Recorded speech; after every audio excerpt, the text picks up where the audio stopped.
Nerves की बात हो गई, एंटेरिक नर्व सिस्टम की। उसके बाद में देखिए जब खाना आगे बढ़ रहा है तो यहाँ पे हम डक्ट की बात कर लेते हैं कि खाना कहाँ से कहाँ तक आगे की तरफ बढ़ रहा है, तो इसमें आपके ईसोफेगस की बात आती है। ईसोफेगस को जब आप देखेंगे तो दैट विल बी अराउंड 22 से लेकर 23 मिलीमीटर की ये लेंथ इसकी देखने को मिलेगी।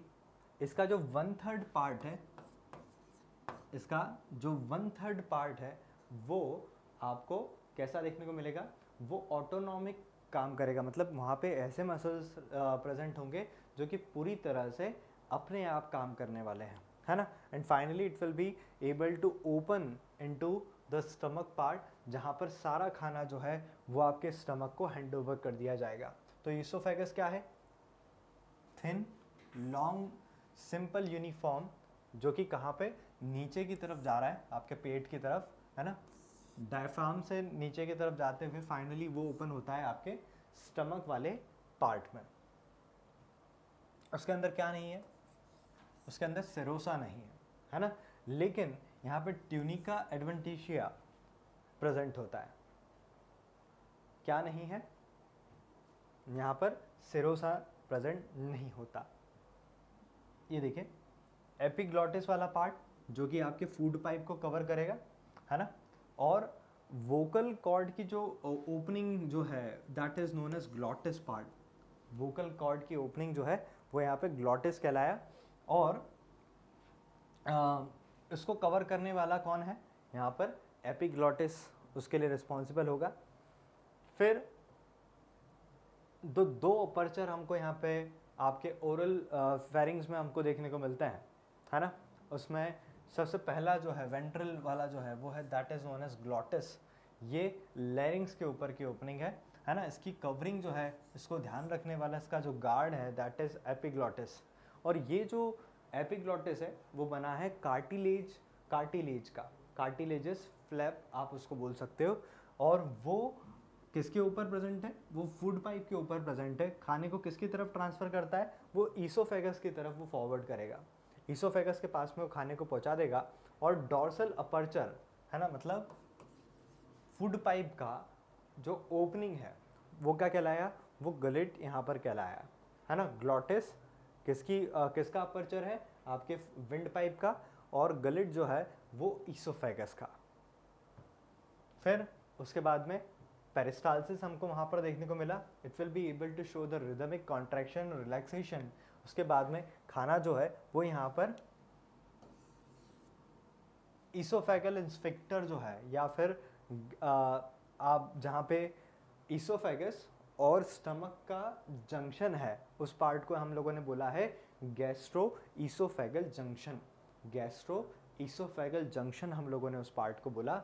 इसमें ये वाला पार्ट आपका फंडस पार्ट है, ये कार्डियक वाला पार्ट है, ये आपका पाइलोरस वाला पार्ट है, और बचा हुआ जो पार्ट है वो बॉडी पार्ट हमको यहाँ पे कहलाया। वही क्वेश्चन कि कार्डियक में खाना सबसे पहले एंटर करता है, और उसके बाद में यहाँ पे जो उसकी वॉल होती है that will be responsible for the secretion of HCl over there, है ना। तो देखिए सबसे बड़ी बात कि चर्निंग की प्रोसेस यहाँ पर होगी और सिक्रीशन होगा HCl का। क्यों ज़रूरी है, पहला तो टू किल माइक्रोब्स, ये माइक्रोब्स को यहाँ पर मारेगा, और क्या करेगा, दूसरा ये एंजाइम्स को एक्टिवेट करेगा, एंजाइम एक्टिवेशन। एंजाइम को एक्टिवेशन की काफ़ी ज़रूरत होती है। तो ये इनएक्टिव फॉर्म में ही क्यों हमेशा प्रोड्यूस होता है, ऐसा भी तो क्वेश्चन होना चाहिए।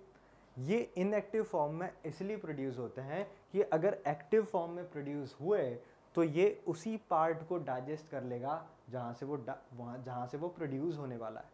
अगर ऐसा हुआ तो ये डाइजेस्टिव सिस्टम के लिए काफ़ी मुसीबत वाली चीज़ हो जाएगी। इसीलिए जब वो बाहर आ जाएगा, सिक्रीट आउट हो जाएगा, तब HCl उसको एक्टिवेट करेगा, और फिर शुरू होती है द प्रोसेस ऑफ डाइजेशन, जिसमें एंजाइम्स को एक्टिवेट किया जाएगा और फिर खाने की प्रोसेसिंग होगी। तो खाना यहाँ पर स्टमक में कितना समय बिताता है, it will spend around 4 to 5 hours over here. 4 से 5 घंटे आपका खाना जो है वो स्टमक में ही स्पेंड करता है। उसके बाद में हाँ, एब्डोमेन कैविटी देखिए, left side of abdomen cavity, अगर हम ये अगर मान लीजिए आपका डायफ्राम है, तो डायफ्राम में लेफ्ट साइड में, और ये इसका राइट साइड और ये इसका लेफ्ट साइड, तो स्टमक जो है वो डायफ्राम के एब्डोमेन कैविटी, एब्डोमेन साइड के लेफ्ट साइड पे वो प्रेजेंट होगा, राइट साइड पे नहीं, है ना। ये हमको याद रखना है। उसकी ओपनिंग जो है वो डियोडिनम की, वो हमको राइट साइड पे देखने को मिलेगी। फिर ये वाइडेस्ट पार्ट है आपका एलिमेंट्री कैनाल का, जहाँ पे 4 से 5 घंटे खाना आपका स्पेंड करता है, और मस्कुलर स्ट्रक्चर है, अंदर से ही खाली होता है for the secretion of other substance over there, और जे शेप का ये दिखने को मिलता है। फिर इसके पार्ट्स की बात, कार्डिया, फंडस, बॉडी, पाइलोरस, जिसको एंट्रम के नाम से भी जाना जाता है।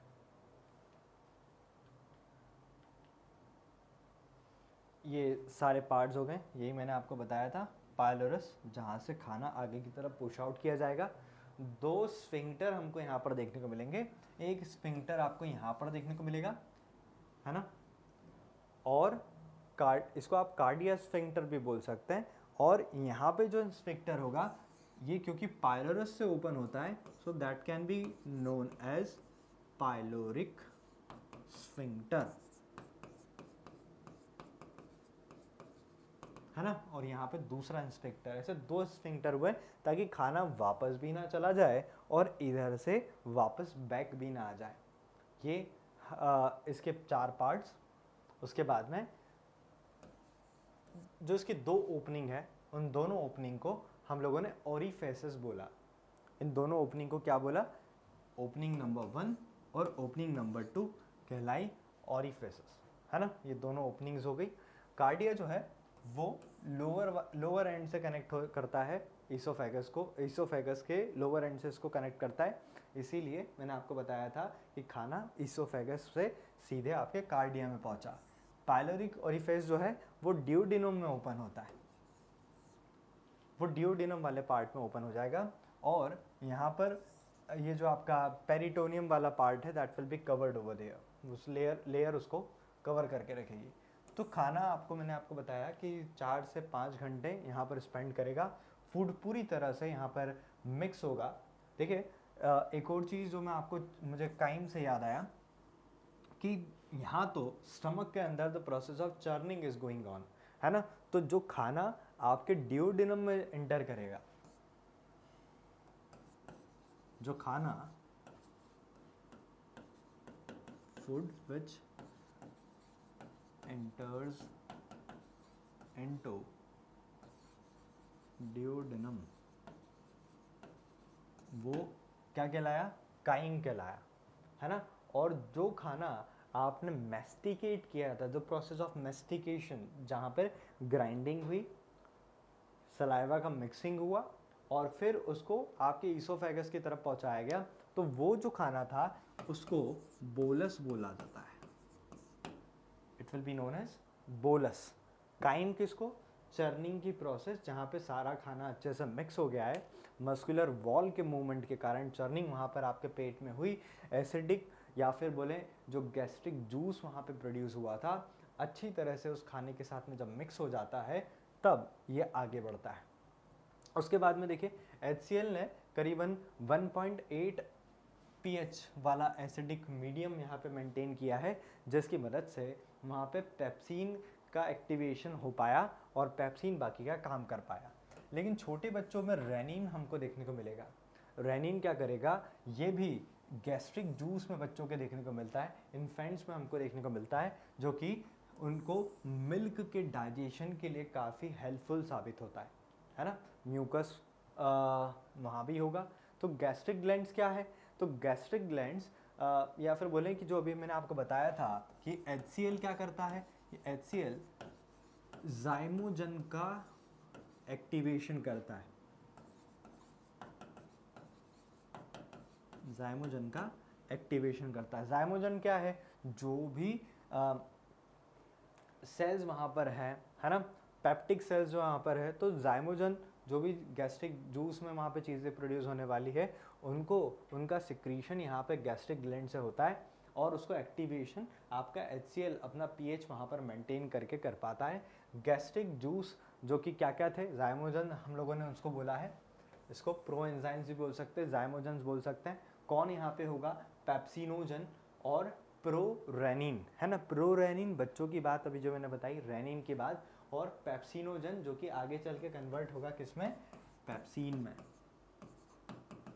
और ये कन्वर्ट होगा रेनिन में, है ना। स्मॉल अमाउंट में ये प्रोड्यूस होता है दोनों, और इसमें कम मात्रा में गैस्ट्रिक लाइपेज भी प्रोड्यूस होगा, लेकिन लाइपेज जो है वो प्रोड्यूस कहाँ से होता है, that will B produce by the pancreas, उसके बारे में भी हम आगे बात करेंगे। ऑक्सेंटिक सेल्स जो है, जिनको हम लोगों ने पैराइटल सेल भी बोला, ये क्या करते हैं, ये बहुत ज़्यादा मात्रा में यहाँ पर गैस्ट्रिक जूस का प्रोडक्शन करते हैं, और यही सेल जो है वो HCl के प्रोडक्शन के लिए भी रिस्पॉन्सिबल होता है ना। HCl का सिक्रीशन इन्होंने कराया है, इसको कासल इंट्रिंसिक फैक्टर हम बोल सकते हैं। म्यूकस का सिक्रीशन करने वाले गॉबलेट सेल्स हैं, और ये लगातार लगभग पूरी इंटेस्टाइन में, पूरे डाइजेस्टिव ट्रैक्ट में they will be present for the production of mucus over there. उसके बाद में एंडोक्राइन सेल्स हमको देखने को मिलेंगे। ये सेल्स क्या करते हैं, ये सेल्स प्रेजेंट होते हैं आपके गैस्ट्रिक ग्लैंड के पास में, और वहाँ पे 3 अलग अलग टाइप के सेल्स हमको देखने को मिलते हैं, डी सेल्स, एंटेरोक्रोमाफिन, और तीसरे जो है वो जी सेल्स होता है। ये सारे सेल्स जो हैं ये आपके डाइजेशन के लिए काफ़ी हेल्पफुल सब्सटेंस और एंजाइम्स का प्रोडक्शन यहाँ पे करता है। उनको एक एक समझ लेते हैं। डी सेल जो है वो यहाँ पे सोमेटोस्टैटिन का प्रोडक्शन करता है, जिसके कारण क्या होगा, कई सारे एंजाइम, ये एक तरह का हार्मोन है जो कि डाइजेस्टिव ट्रैक्ट में प्रोड्यूस होता है, इनको सोमेटोस्टैटिन बोलते हैं। ECL सेल्स क्या करते हैं, ये सेरोटोनिन, मतलब एक तरह का वैसोकॉन्स्ट्रिक्टर है, आपकी वेसल्स को कॉन्टैक्ट करने के लिए दिस विल बी रिस्पॉन्सिबल। स्टेमाइन का सिक्रीशन भी ये करते हैं, जिससे ब्लड वेसल्स जो होती है वो डायलेट हो जाती है, तो कॉन्ट्रैक्शन और रिलैक्सेशन के लिए यही रिस्पॉन्सिबल यहाँ पे हमको देखने को मिलता है। जी सेल्स ने क्या सिक्रीट करा, गैस्ट्रीन यहाँ पे सिक्रीट किया है, और गैस्ट्रिक जूस के साथ में ये प्रोड्यूस हुआ है। ये इनकी सरफेस है, देखिए इनके एंटीरियर सरफेस है आपके स्टमक की, जहाँ पे सबसे नीचे की तरफ जी सेल्स देखने को मिलते हैं। चीफ सेल्स हमको यहाँ पर देखने को मिल रहे हैं। ये चीफ सेल्स, इसको चीफ सेल इसलिए बोला है क्योंकि सबसे ज़्यादा नंबर में यही सेल्स वहाँ पे प्रेजेंट होते हैं, इसलिए इनको चीफ सेल बोलते हैं। उसी के साथ में यहाँ पे parietal cells are there and the mucus neck cells are also there for the continuous production of mucus over there, है ना। म्यूकस का लगातार सिक्रीशन के लिए they will be present over there, है ना। इनका स्ट्रक्चर जो है वो कुछ इस तरह से हमको देखने को मिलता है। सब surface mucosal sales, mucus neck sales, जी सेल्स, चीफ सेल्स और पैराइटल सेल्स, जो कि आपको अलग अलग कलर्स है यहाँ पे डिनोट आपको किए हुए हैं। एक क्वेश्चन यहाँ पे आया है, which of the following gastric cells indirectly help in the erythropoiesis, है ना। इसमें कौन सा गैस्ट्रिक सेल जो है वो इनडायरेक्टली इन्वॉल्व होता है एरिथ्रोपोइसिस में। अब आपको याद आना चाहिए यहाँ पर, क्योंकि आपने बॉडी फ्लूइड में इसके बारे में पढ़ा है कि एरिथ्रोपोइसिस क्या है। सबसे पहला ऑप्शन यहाँ पे दिया है गॉबलेट सेल्स। गॉबलेट सेल जो है वो म्यूकस के सिक्रीशन के लिए रिस्पॉन्सिबल होता है। म्यूकस सेल्स, बात तो वही है।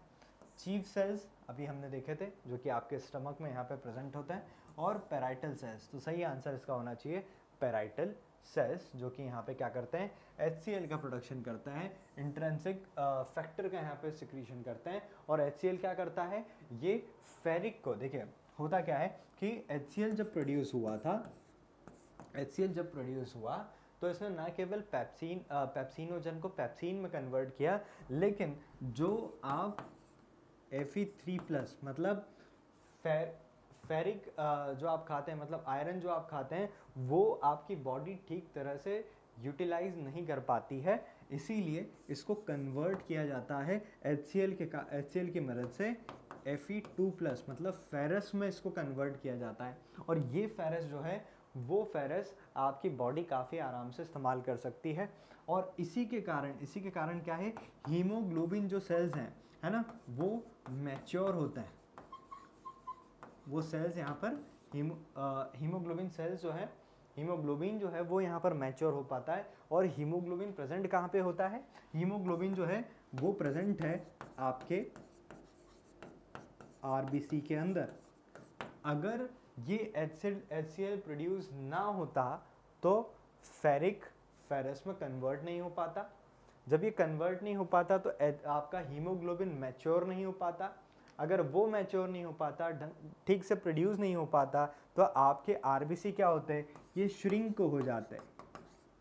और अगर आरबीसी श्रिंक हो जाते तो उनका इसका मतलब है कि उनके शेप में जब बदलाव आया है तो मैक्रोफेजेस उनको डिटेक्ट नहीं कर पाते। और जब मैक्रोफेजेस उसको डिटेक्ट नहीं कर पाते तो क्या होता, उनको वो किल करता और आरबीसी आपके मारे जाते हैं। ये HCl की इंपॉर्टेंस आपको यहाँ पर बता देता है। तो एक क्वेश्चन यहाँ पे ले लेते हैं। क्वेश्चन है, which of the following gastric cells indirectly help in the erythropoiesis? इनमें से कौन सा सेल इरेथ्रोपोइसिस में मदद करता है? कौन से सेल की बात कर रहे हैं? गैस्ट्रिक सेल्स की बात कर रहे हैं, है ना। तो वो यहाँ पर हमको बताना है कि कौन सा वो सेल हो सकता है।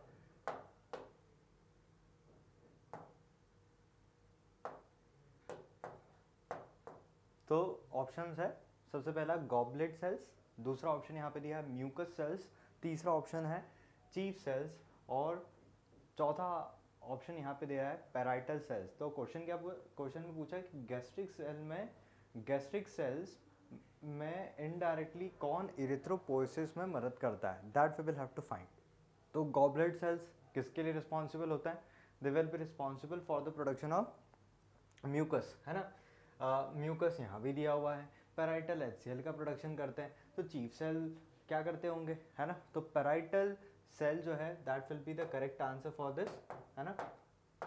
पैराइटल सेल जो है वो इसके लिए सही आंसर यहाँ पर है।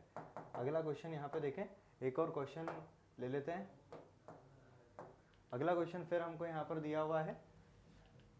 The question is goblet cells of the alimentary canal are modified from, है ना। तो ये जो गॉबलेट सेल्स है ये कहाँ से मॉडिफाइड हुए हैं? पहला ऑप्शन इसने दिया है squamous epithelial cells, option B यहाँ पे दिया है इसने columnar epithelial cells, option C यहाँ पर दिया हुआ है कॉन्ड्रोसाइट्स है, या फिर डी कंपाउंड एपिथेलियल सेल्स, है ना। तो क्या है, एलिमेंट्री कैनाल में जो ये गॉबलेट सेल्स हैं ये कहाँ पे किससे मॉडिफाई हुए हैं?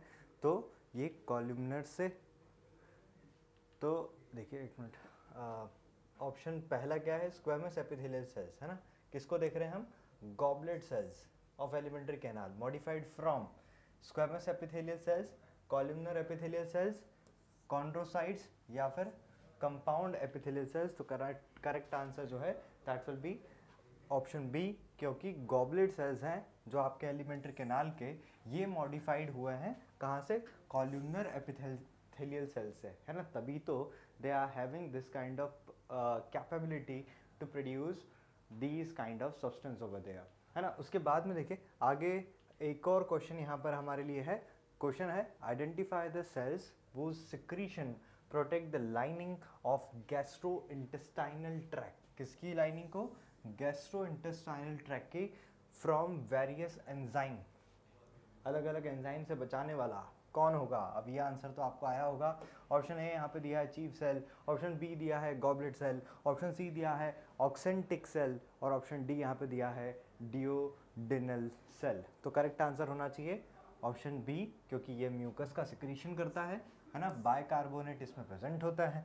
गैस्ट्रिक जूस जब वहाँ पर प्रोड्यूस होता है तो उसमें बहुत सारे एंजाइम्स होते हैं, और वो हाईली कंसनट्रेटेड HCl भी वहाँ पर होगा, जिसके कारण आपके आपके स्टमक की जो वॉल है दैट में गेट अफेक्टेड, उसको बचाने के लिए ये आपके सेल्स यहाँ पर होते हैं। उसके बाद में बच्चों स्मॉल इंटेस्टाइन की अगर हम बात करें, देखिए small intestine is the most, वैसे तो इम्पॉर्टेंट नहीं बोला जा सकता, सारे ही part are very much important, लेकिन this is playing a very important role, क्योंकि जो ये इंटेस्टाइन है यहाँ पर, है ना, स्मॉल इंटेस्टाइन जो है it is divided into these 3 parts, duodenum, jejunum और इलियम। अब ये जो डियोडिनम, जीजुनम और इलियम है, इसमें डियोडिनम जो है दैट इज़ अराउंड 25 सेंटीमीटर, जीजुनम जो है वो है 1 मीटर का, और इलियम जो है वो है 2 मीटर का, है ना। इसीलिए जो ये तो उसकी लेंथ की बात हो गई बच्चों, लेकिन डियोडिनम जो है वो यहाँ पर रेट्रो पेरिटोनियल और इनिशियल पार्ट है आपके इंटेस्टाइन का। रेट्रोपेरिटोनियल मतलब कि यहाँ पर डियोडिनम जो है, जैसे ही वहाँ पर खाना जो है वो यहाँ बाहर आपके डियोडिनम में पहुँचता है, यहाँ पर प्रोसेस ऑफ एब्जॉर्प्शन जो है वो शुरू होगी। कैसे शुरू होगी उसको हम यहाँ पे आगे समझते हैं, क्योंकि ये देखिए ये जो डियोडिनम वाला पार्ट है ये शॉर्टेस्ट है, ये वाइडेस्ट है, और उसका शेप कैसा होता है, सी शेप। देखिए आप उसको जब भी देखेंगे ना तो वो सी शेप का दिखाई देगा, है ना। डियोडिनम कैसा है, C shape, C shape it will be, C shape का वो हमको वहाँ पर दिखाई देता है। वो फिक्स्ड है अपने इंटेस्टाइन में, वाइडेस्ट है, और इंटेस्टाइन का काफ़ी ज़्यादा इंपॉर्टेंट पार्ट है। सी या फिर यू शेप जैसा वो दिखाई देता है, सी को घुमा दीजिए यू दिखाई देगा, है ना। एब्जॉर्प्शन के लिए लार्ज सरफेस एरिया रिक्वायर होता है, जो कि यहाँ पर यहाँ के जो सेल्स हैं, यहाँ के जो टिश्यूज़ हैं, they are playing a very important role for that. वैसे ही ये जो इंटेस्टाइन है उसकी जो लेंथ है, इसकी लेंथ इसीलिए है ताकि आसानी से they will be able to absorb food, है ना। फूड के एब्जॉर्प्शन के लिए इनकी लेंथ काफ़ी ज़्यादा इम्पॉर्टेंट है। एब्जॉर्प्शन करना है खाने को, जो भी काम की जो चीज़ें हैं, जो भी डाइजेस्टेड फूड है उसको एब्जॉर्ब यहाँ पे करना है, और क्या करना है, यहाँ पे सिक्रीशन भी होगा। किसका सिक्रीशन होगा, यहाँ पे कुछ एंजाइम्स का सिक्रीशन होता है, सिक्रीशन ऑफ एंजाइम्स। तो ये एंजाइम यहाँ पर क्या करते हैं, ये जो एंजाइम्स हैं, ये एंजाइम्स रिस्पॉन्सिबल होता है, क्योंकि देखिए आपके स्मॉल इंटेस्टाइन में विलाय यहाँ पर प्रेजेंट होगा, है ना। इस तरह से विलाय जो है वो यहाँ पर प्रेजेंट होगा, और उस विलाय के सरफेस पर भी बहुत ही छोटे छोटे फाइन आपको हेल जैसे स्ट्रक्चर मिलते हैं, जिनको हम माइक्रोविलाय के नाम से जानते हैं। क्या नाम से जानते हैं, माइक्रोविलाय के नाम से। माइक्रोविलाय कहाँ पर प्रेजेंट है, विलाय के ऊपर प्रेजेंट है, और एक सिंगल विलाय को क्या बोला जाता है, सिंगल विलाय को विलस यहाँ पर हम लोग बोलते हैं।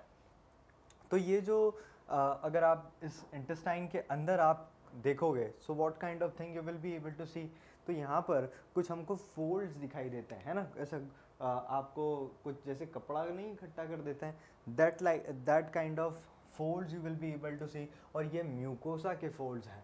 इसमें इस फोल्ड के अंदर what we will be able to see, plicae circulares, valvulae conniventes, और आपको वॉल्स ऑफ कैंकरिंग, आपको ये चीज़ें यहाँ पर दिखाई देगी। अब ये है क्या, उसको हम समझते हैं। बड़े अजीब अजीब नाम आप लोगों ने सुना है।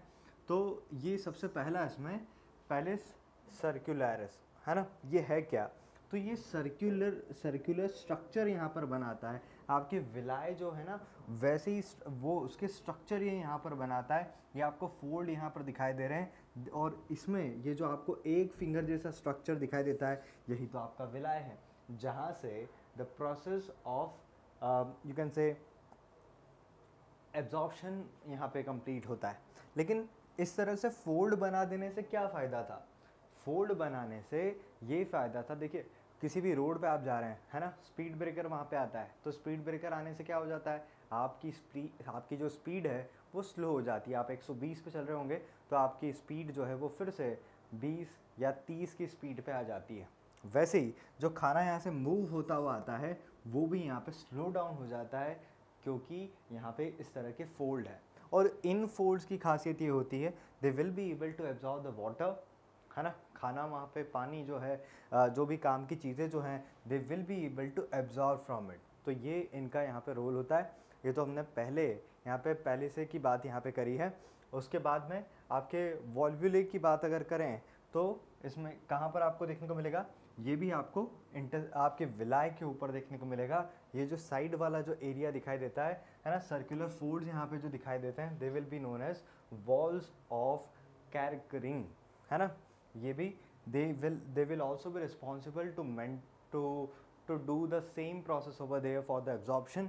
और सबसे लास्ट में जो है they will be able to allow the food, मतलब खाने को धीरे धीरे they will allow to go out, क्योंकि देखिए जितना ज़्यादा समय खाना यहाँ पर बिताएगा उतना ज़्यादा एब्जॉर्प्शन बड़े आसानी से हो जाएगा, क्योंकि एब्जॉर्प्शन में भी समय लगता है। इसीलिए इस तरह के फोल्ड हमको यहाँ पर देखने को मिलेंगे, और जितना समय खाना यहाँ पर रुकेगा, क्योंकि देखिए इस तरह के जो फोल्ड आपको दिखाई दे रहे हैं, है ना, ये क्यों है, सरफेस एरिया बढ़ाने के लिए। अगर सरफेस एरिया बढ़ जाएगा बड़े आसानी से the process of absorption of food will take place, क्योंकि जो बहुत छोटे छोटे विलाय यहाँ पे आपको दिखाई दे रहे हैं, उस विलाय के ऊपर you will be able to see some fine brush structures, है ना, और इन्हीं फाइन ब्रश स्ट्रक्चर्स के ऊपर प्रेजेंट होते हैं कुछ एंजाइम्स जो प्रोसेस ऑफ डाइजेशन को यहाँ पर कंप्लीट करवाते हैं। क्योंकि यहाँ तक the process of till ileum जो है, डाइजेशन जो है वो यहाँ पे पूरा होगा, उसके बाद प्रोसेस ऑफ डाइजेशन नहीं होती है ना। तो फिर इसके बाद में लार्ज इंटेस्टाइन आता है, तो वहाँ पे क्या होता है, वहाँ पर अलग काम, अलग फंक्शन वहाँ पे हमको देखने को मिलेगा, लेकिन फूड का एब्जॉर्प्शन फिर भी वहाँ पर देखने को नहीं मिलेगा। आगे यहाँ पर देखें कि विलाय एक्चुअल में है क्या, क्योंकि विलाय जो है वो यहाँ पर प्रेजेंट है, तो विलाय के साथ में माइक्रो विलाय भी हमको देखने को मिलती है। ये विलाय कहाँ पर प्रेजेंट होती है, ये विलाय जो है they will be present, these micro विलाय will be present only in small intestine. ये कहाँ पर होती है, ओनली इन स्मॉल इंटेस्टाइन, केवल स्मॉल इंटेस्टाइन में देखने को मिलेगी। क्यों देखने को मिलेगी, for the absorption of food, खाना यहाँ पर एब्जॉर्ब करना है, इसीलिए, है ना, फूड के एब्जॉर्प्शन के लिए दिस विल बी रिक्वायर्ड। अब देखिए ये आपको विलाय यहाँ पर दिखाई दे रही है, एक सिंगल विलाय की बात करें तो that will be known as villus, और उसी सिंगल विलस के ऊपर some fine brush structures will be present, they will be known as microvilli. क्या कहलाता है वो कहलाता है microvilli. And this microvilli which is made up of epithelial cells will be responsible for the absorption of food. यही खाने को अपने अंदर लेता है, and directly it will transfer it to the lymph vessels which are present over there. Lymph vessel से वो खाना होता हुआ it is directly going to mix with the blood over there, और वो ब्लड इस खाने को सही जगह पर लेकर जाता है, where the process of respiration will take place. एक क्वेश्चन आपके लिए आया है, identify the correct statement with reference to human digestive system. आपको क्या बताना है, यहाँ पे करेक्ट स्टेटमेंट को पता करना है जो आपके ह्यूमन डाइजेस्टिव सिस्टम के बारे में यहाँ पर सही बात कहता है। पहला ऑप्शन है ileum opens into small intestine. Ileum small intestine में ओपन नहीं होता है, तो ये तो गलत होना चाहिए, है ना। दूसरा ऑप्शन यहाँ पर दिया उसने, serosa is the innermost layer of alimentary canal.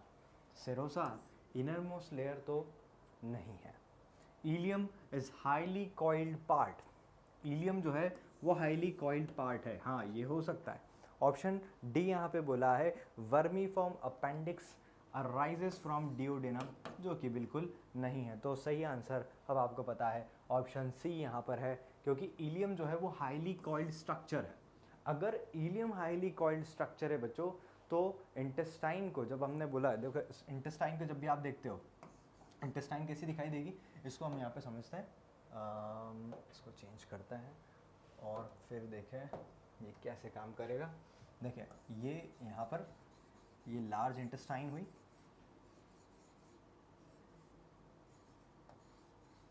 ये लार्ज इंटेस्टाइन, इस तरह के फोल्ड्स यहाँ पर देखने को मिलेंगे, और इसमें एक अपेंडिक्स यहाँ पर देखने को मिलेगा। इसी अपेंडिक्स के पास से there will be another opening for इसके लिए, this is your small intestine है ना, ये स्मॉल इंटेस्टाइन है, और स्मॉल इंटेस्टाइन जो है वो कहाँ पर कनेक्ट हो जाती है, वो कनेक्ट होगी आपके स्टमक से, है ना। तो ये यहाँ पर it will be connected with the stomach. जब खाना यहाँ पर पहुँचा है बच्चों, तो इस स्टमक में पहुँचा, स्टमक से वो बाहर निकला है, और जो खाना बाहर आया था वो अभी एसिडिक है। Now this food need to change into from acidic, है ना, इसको एसिडिक से बेसिक में कन्वर्ट होना बहुत ज़रूरी है। क्यों ज़रूरी है? क्योंकि देखिए स्मॉल इंटेस्टाइन में जितने भी एंजाइम्स वहाँ पे प्रेजेंट होंगे, और लीवर से या फिर पैनक्रिया से जो एंजाइम वहाँ पे आने होंगे, उन सभी को किस एटमॉस्फेरिक कंडीशन में काम करने की आदत है, बेसिक, या फिर बोल सकते हैं आप एल्कलाइन। इसको एल्कलाइन कंडीशन में ही काम करने की आदत है। तो क्या करना होगा? तो देखिए बाइल जूस जो है वो यहाँ पर चेंज करेगा ये पीएच, है ना। तो ये बाइल जूस जो है वो यहाँ पर इसको चेंज कर देगा, इस पीएच को वो बदल देगा फ्रॉम एसिडिक टू बेसिक।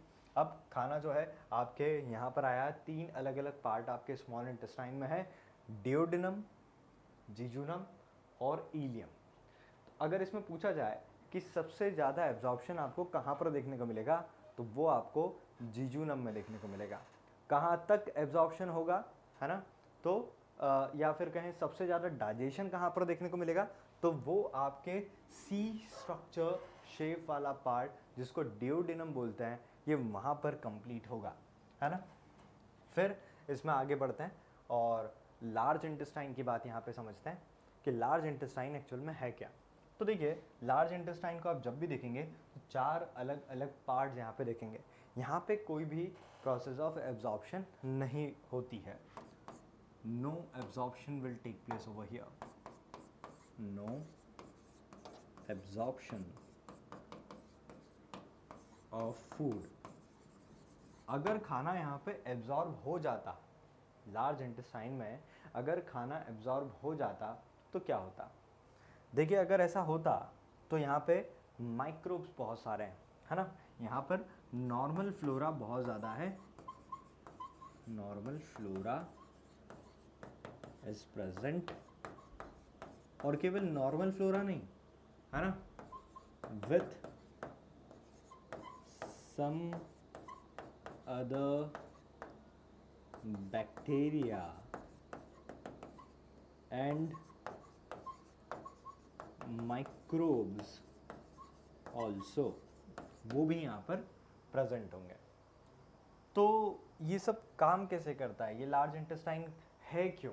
जब इसमें डाइजेशन की प्रोसेस होती ही नहीं है, जब यहाँ पे एब्जॉर्प्शन होता ही नहीं है, डाइजेशन तो होगा, एब्जॉर्प्शन यहाँ पे नहीं होगा, तो फिर यहाँ पे होता क्या है? तो देखिए इसमें जो सबसे पहला पार्ट हमको देखने को मिलेगा कि यहाँ से स्मॉल इंटेस्टाइन जो है दैट विल बी कनेक्टेड। यहाँ पर स्मॉल इंटेस्टाइन जो है वो यहाँ कनेक्टेड देखने को मिलेगी। स्मॉल इंटेस्टाइन से जैसे ही खाना नहीं है, अब सारा एब्जॉर्प्शन की प्रोसेस यहाँ पे कंप्लीट हो चुकी है, तो यहाँ पर इस लार्ज इंटेस्टाइन में जो भी सब्सटेंस यहाँ पे एंटर कर रहा है that is the waste material of your body. तो अब जब ये वेस्ट मटेरियल यहाँ पर आता है तो सबसे पहला जो पार्ट है दैट इज़ अपेंडिक्स, है ना, वर्मी फॉर्म अपेंडिक्स हम इसको बोल सकते हैं। इस अपेंडिक्स के अंदर मैनी काइंड ऑफ माइक्रोब्स आते हैं, यहाँ पे बहुत सारे माइक्रोब्स होंगे और यहाँ पर वो फ्लोरा मेंटेन करने की कोशिश करेंगे, और इन्हीं माइक्रोब्स की मदद से the process of fermentation will also take place, है ना। यहाँ पर प्रोसेस ऑफ फर्मेंटेशन, फर्मेंटेशन किसका हो रहा है? जो भी वेस्ट मटेरियल है, क्योंकि अभी भी कोशिश जारी है कि अगर कुछ काम का हो तो वो यहाँ पे डाइजेस्ट हो जाए या फिर उसका यूटिलाइजेशन हो जाए। The process of fermentation takes place in large intestine. तो लार्ज इंटेस्टाइन में ये यहाँ पर हमको देखने को मिलेगा। अब देखिए चार सबसे इंपॉर्टेंट पार्ट, देखिए सबसे पहला ऊपर की तरफ यहाँ पे सबसे पहले सीकम हमको देखने को मिलेगा। ये सीकम वाला पार्ट है, यहाँ पर एब्जॉर्प्शन और सारा काम यहाँ पे होगा। देखिए कोलॉन यहाँ पर देखने को मिलेगा, तो ऊपर जो जा रही है ना, ऊपर की तरफ जो ये इंटेस्टाइन बढ़ रही है, that will be known as ascending colon. ये है आपकी असेंडिंग कोलॉन, है ना। ये तो आपने ये असेंडिंग डिसेंडिंग ये तो आपने शायद छोटी क्लासेस में भी पहले समझा हुआ है, और यही चीज़ आपने एक्सक्रीटरी सिस्टम जब पढ़ा है आपकी क्लास 11th में, उसमें भी आपने ये समझी थी। तो असेंडिंग कोलॉन, जब ये वेस्ट मटेरियल ऊपर की तरफ जा रहा है ना, उसके बाद में this part is known as transverse colon. ये वाला पार्ट क्या कहलाता है? This is known as transverse colon. और इसके बाद में कहलाता है ये जो नीचे आ रहा है part, this is known as descending colon. ये वाला पार्ट क्या कहलाता है? Descending colon. और आपकी नई वाली जो एनसीईआरटी है उसके अकॉर्डिंग यहाँ पर जो ये वाला पार्ट है, this is known as sigmoid colon. और फाइनली जो रेक्टम वाला पार्ट है, इसी से वेस्ट मटेरियल आपका आपकी बॉडी से बाहर हो जाता है। ये आपके लार्ज इंटेस्टाइन की बात यहाँ पे हुई। अब इनके पार्ट्स को समझते हैं। सबसे पहले मैंने सिकम की जो बात करी है, तो ये है क्या? तो ये लगभग 2 सेंटीमीटर बिलो होता है। कहाँ से? आपके सॉरी ऑरिफेस से, है ना। अब ये ऑरिफेस क्या है? ये ऑरिफेस वाला जो पार्ट है, it's a kind of gate over there. ये क्या है? It's a kind of gate over there, जो क्या करता है कि जैसे यहाँ पर वेस्ट मटेरियल आ जाता है, वो वेस्ट वापस स्मॉल इंटेस्टाइन में ना चले जाए। इसीलिए ये गेट जो है वेस्ट मटेरियल के आ जाने के बाद में वो वॉल्व जैसा काम यहाँ पे करता है, और उसके बाद में वेस्ट को वापस से आपके स्मॉल इंटेस्टाइन की तरफ नहीं बढ़ने देता। फिर आगे हमको सीकम वाला पार्ट देखने को मिलता है ना। उसी के नीचे की तरफ वर्मी फॉर्म अपेंडिक्स वाला पार्ट देखने को मिलता है। और ये जो एरिया है ना, इट्स लेंथ वेरीज फ्रॉम, इसकी जो अपेंडिक्स वाले पार्ट की जो लेंथ है ना, वो करीबन 2 से लेकर 20 सेंटीमीटर तक की हो सकती है। लेकिन ये आपका वेस्टिजियल पार्ट है, ये आपके किसी काम का नहीं है। तो फिर ये हमारी बॉडी में है क्यों? ये जो अपेंडिक्स वाला पार्ट है बच्चों, ये पुराने ज़माने में जब हम लोग आदि मानव हुआ करते थे, तब लकड़ी या फिर प्लांट के बहुत सारे प्रोडक्ट हम लोग खा लिया करते थे, और ये मदद करता था सेल्यूलेज का प्रोडक्शन करने के लिए। ये सेल्यूलेज का प्रोडक्शन करने में काफ़ी ज़्यादा सहायक उस समय हुआ करता था। लेकिन अब हम लोगों ने धीरे धीरे करके जब इंसान सुपीरियर होता गया, तो क्या हुआ, हमने लकड़ी और पौधों के कई सारे पार्ट को खाना छोड़ दिया। इससे ये अपेंडिक्स जो है, इसने इस एंजाइम का प्रोडक्शन करना छोड़ दिया। और फाइनली हुआ क्या? फाइनली हुआ ये कि अपेंडिक्स जो है आपका वेस्टिजियल पार्ट बन गया। कई लोगों को जब इन्फेक्शन हो जाता है, तो by the process of surgery, है ना, सर्जरी की मदद से इसको कट करके इसको रिमूव आउट कर दिया जाता है, और उससे कोई भी यहाँ पे नुकसान देखने को नहीं मिलता है। लोअर एंड जो है आपके इलियम का, that is going to open into the ileocecal junction, है ना। इलियोसिकल जंक्शन जो है, ये यहाँ पे इलियम आकर ओपन हो रही है, इसीलिए इलियोसिकल जंक्शन हम लोगों ने उसको बोला है। ये जो ओपनिंग है, यहाँ पर एक वॉल्व है, ये आपको मैंने जो अभी हाल बताया कि इलियोसिकल वॉल्व यहाँ पे प्रेजेंट होता है, जो कि वेस्ट मटेरियल को वापस नहीं जाने देता। सिकम जो है वो एक छोटा सा ब्लाइंड सेक है। कैसे वो ब्लाइंड सेक है, उसको मैं यहाँ पे आपको डायग्राम की मदद से समझाता हूँ कि देखिए ये अपेंडिक्स वाला पार्ट है, और इस वाले पार्ट में यहाँ पर ये आपका स्मॉल इंटेस्टाइन जो है वो आकर यहाँ पर ओपन होता है। ये आपका गेट वाला स्ट्रक्चर, ये आपका असेंडिंग कोलॉन, ये आपका असेंडिंग कोलॉन वाला पार्ट, ये जो है ये है आपका अपेंडिक्स, है ना। और ये जो ओपनिंग यहाँ पर हमको देखने को मिल रही है, ये opening is going to attach, या फिर बोल सकते हैं कि ये इलियम जो था आपका, इलियम की ओपनिंग है, जो इस लार्ज इंटेस्टाइन में आके ओपन होती है। जैसे ही यहाँ पर ये आया, तो देखिए अब यहाँ पे बाहर जाने का कोई रास्ता नहीं है। इधर अपेंडिक्स की तरफ जाएगा तो ये भी बंद और यहाँ पर ये जो इलियम सीकल जंक्शन है, यहाँ पर इलियोसीकल वॉल्व प्रेजेंट होता है, जो कि पूरी तरह से रास्ता यहाँ पे बंद हो जाता है। इसीलिए इस पार्ट को हम लोग क्या बोल सकते हैं, ब्लाइंड सेक हम लोगों ने इसको बोला है। फिर उसके बाद में कोलॉन वाला पार्ट आता है। कोलॉन वाला पार्ट क्यों यहाँ पर प्रेजेंट है, तो कोलॉन जो है वो यहाँ पर असेंडिंग, ट्रांसवर्स और डिसेंडिंग पार्ट में लार्ज इंटेस्टाइन में हमको देखने को मिलता है। इसकी लेंथ की अगर बात की जाए, so this will be around 100 centimetre in a adult human being, है ना। और ये 150 सेंटीमीटर तक का हो सकता है। लेकिन उसके बाद में रेक्टम की बात अगर करेंगे तो देखिए, रेक्टम के पहले तक आपको मूवमेंट जो है, पेरिस्टाल्सिस मूवमेंट जो है वो देखने को मिला था, लेकिन रेक्टम में यहाँ पे मूवमेंट जो है वो बहुत कम हो जाएगा। ऐसा क्यों? रेक्टम में मूवमेंट कम क्यों है? क्योंकि देखिए, जितना भी वेस्ट यहाँ पे बाहर आ रहा है, या फिर जो पेरिस्टाल्सिस आपके बाकी के ऑर्गन शो कर रहे थे, उसी से बैचेस के फॉर्म में waste material human alimentary canal से बाहर की तरफ मूव होता है। इसीलिए एक फोर्स के कारण, एक प्रेशर के कारण that waste will come out from the body, और रेक्टम को यहाँ पर मेहनत कम करनी पड़ती है। अगर इस रेक्टम को भी देखा जाए, है ना, ये जो कोलॉन वाला पार्ट जो है, ये एक ट्यूब जैसा स्ट्रक्चर है ना, जो कि आगे जाके डेवलप होता है रेक्टम में। और ये क्या करता है, कुल मिला के जितना भी फीकल मटेरियल है उसको यहाँ पे स्टोर करके रखता है। लार्ज इंटेस्टाइन में जनरली है क्या, यहाँ पे वेस्ट मटेरियल है, और ये रेक्टम वाला पार्ट जो आपको दिखाई दे रहा है, इस रेक्टम से this waste will come out from the body, है ना। तो यहाँ पर वेस्ट जो है वो बाहर आ जाएगा रेक्टम। ये और इस ओपनिंग को क्या बोला है बच्चों, इस ओपनिंग को यहाँ पर बोला है एनस। तो ये यहाँ पर आकर ओपन हो जाता है।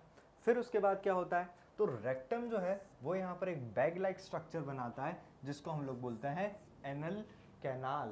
क्या बोलते हैं, बैग लाइक स्ट्रक्चर जो बना रहा है, कौन बना रहा है, रेक्टम यहाँ पे बना रहा है, और इसी को एनल कैनाल के नाम से यहाँ पर जाना जाता है। इसी एनल कैनाल में कई लोगों को आपने पाइल्स की शिकायत के बारे में सुना होगा, है ना।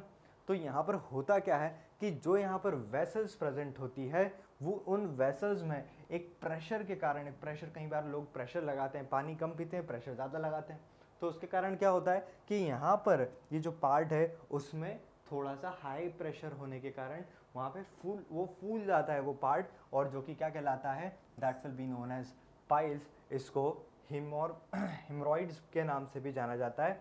इसमें बहुत सारी प्रॉब्लम जो है वो पेशेंट को फेस करना होती है वो पार्ट, क्योंकि वहाँ पर आपका रेक्टल वेन जो है वो वहाँ पर फूल जाती है बिकॉज ऑफ द प्रेशर, और ये पाइल्स वाली शिकायत वहाँ पे देखने को मिलती है। कई बार ये जब वहाँ पर हम बोल सकते हैं कि इसी तरह का ऑइंटमेंट या फिर किसी तरह का कोई फ्लूइड वहाँ पर जब अप्लाई किया जाता है, so that will help the patient to remove the waste material also, है ना। तो ये उस कंडीशन में काफ़ी ज़्यादा पेशेंट को ध्यान रखना पड़ता है।